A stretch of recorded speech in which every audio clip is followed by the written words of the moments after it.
Bismillahirrahmanirrahim. Assalamualaikum warahmatullahi wabarakatuh. Selamat berjumpa kembali para penonton YouTube channel Ipung S. Roman 18 di mana saja Anda berada.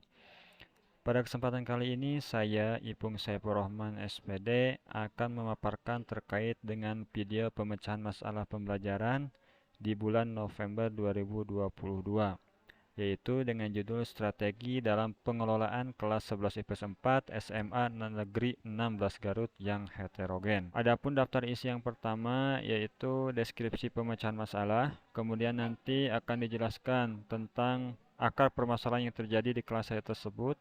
Selanjutnya adalah alternatif solusi terkait dengan akar permasalahan tersebut.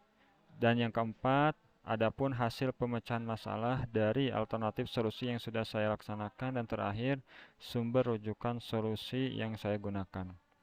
Adapun untuk deskripsi masalahnya yaitu kelas 11 IPS 4 SMA Negeri 16 Garut merupakan kelas yang heterogen, baik itu bisa dilihat dari segi gender, laki-laki maupun perempuan, sama besar, jumlahnya sama besar. Kemudian latar belakang keluarga, kemampuan daripada belajar siswa yang ada di kelas 11 IPS 4, serta kebiasaan di rumahnya masing-masing. Itu sangat heterogen, berbeda setiap siswa memiliki keunikannya masing-masing. Nah, dari mana saya mengetahui hal-hal tersebut? Yaitu hal ini saya peroleh dari analisis diagnostik yang pernah saya lakukan di awal semester. Kemudian, apa yang terjadi di dalam kelas saya tersebut? Saya melihat bahwa terdapat pengaruh terhadap kondisi kelas 11 IPS 4 saat ini. Yang saya lihat itu, ini adalah yang paling utama.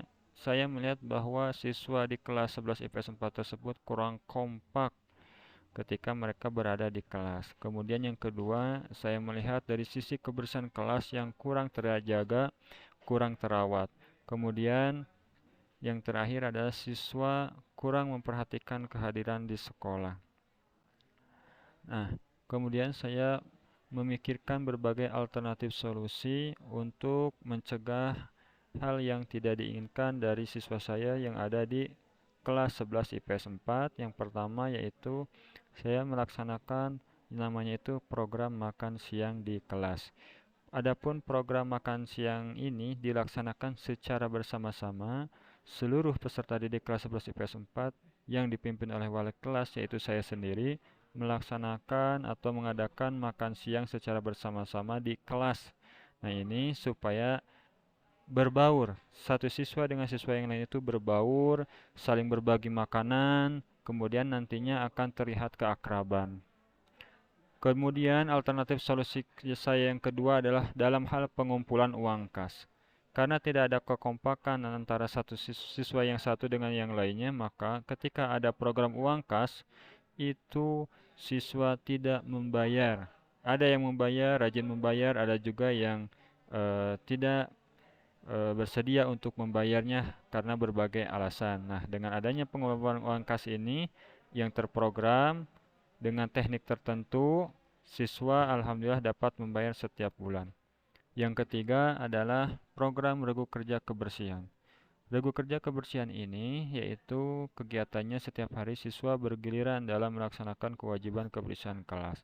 Ini mungkin program yang biasa dilakukan oleh para wali kelas, tetapi ada teknik khusus sehingga setiap siswa itu dapat melaksanakan kewajibannya setiap hari atau pada hari-hari jadwalnya. Dan yang ketiga adalah untuk mengatasi masalah siswa yang kurang kehadirannya di sekolah, saya melaksanakan home visit sehingga siswa yang sering tidak hadir di sekolah itu dilakukan home visit. Kemudian setelah dilaksanakan home visit itu diadakan kesepakatan belajar. Nah, hasil daripada pemecahan masalah yang terjadi di kelas saya itu, yang pertama dilihat dari kekompakan kelas.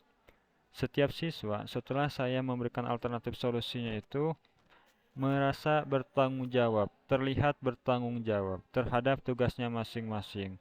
Bisa dari tugas regu kerja, pengurus kelas, atau tugas-tugas lainnya yang harus diselesaikan oleh para siswa yang ada di kelas 11 IPS 4. Yang kedua, pada program pembayaran uang kas. Setiap siswa itu, sekarang alhamdulillah kelas kami 11 IPS 4 memiliki uang kas. Dan semua siswa yang ada di kelas 11 IPS 4 itu membayar tepat waktu setiap bulannya. Kenapa? Karena hal ini di, dilihat atau diawasi oleh wali kelas saya, oleh wali kelas, yaitu saya sendiri, secara langsung.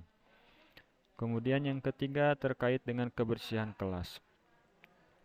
Kebersihan kelas telah diadakan kerja program kerja kebersihan kelas itu terlihat menjadi bersih, harum, tertata, bebas dari sampah. Siswa semakin betah berada di kelas. Ketika pembelajaran berlangsung, guru pun mengapresiasi kelas bersih tersebut.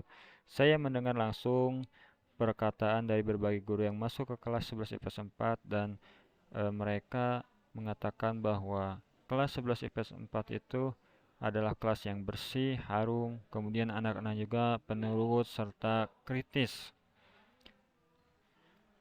Dan yang terakhir adalah hasil dari home visit. Nah, untuk home visit ini siswa tersebut saya melihat belum ada kemajuan dalam kehadiran di kelasnya. Siswa tersebut masih enggan untuk sekolah, padahal sudah saya memanggil guru BP atau BK agar masalah ini segera terpecahkan. Tetapi siswa tersebut masih tetap berada di rumah dan dia itu seringkali ke sekolah tetapi tidak hadir di kelas. Dan banyak teman-temannya juga yang eh, melihat bahwa siswa tersebut ternyata pergi ke tempat yang lain. Orang tua juga sudah dilibatkan serta sudah memberikan treatment khusus tetapi belum ada kemajuan. Untuk yang terakhir, ada quotes yang penting dari Bapak Ki Hajar Dewantara. Anak-anak tumbuh sesuai kodratnya sendiri. Pendidikannya dapat merawat dan menuntun tumbuh kodratnya itu. Maka pada kesempatan kali ini, mudah-mudahan apa yang saya paparkan bermanfaat dan dapat menjadi inspirasi bagi rekan-rekan guru yang lainnya. Apabila ada kekurangan ataupun ada hal-hal yang tidak berkenan atau ada yang salah, saya mohon koreksi yang sebesar-besarnya demi kemajuan peserta didik kita di kelas masing-masing. Demikian yang dapat saya sampaikan. Akhirul kalam, assalamualaikum warahmatullahi wabarakatuh.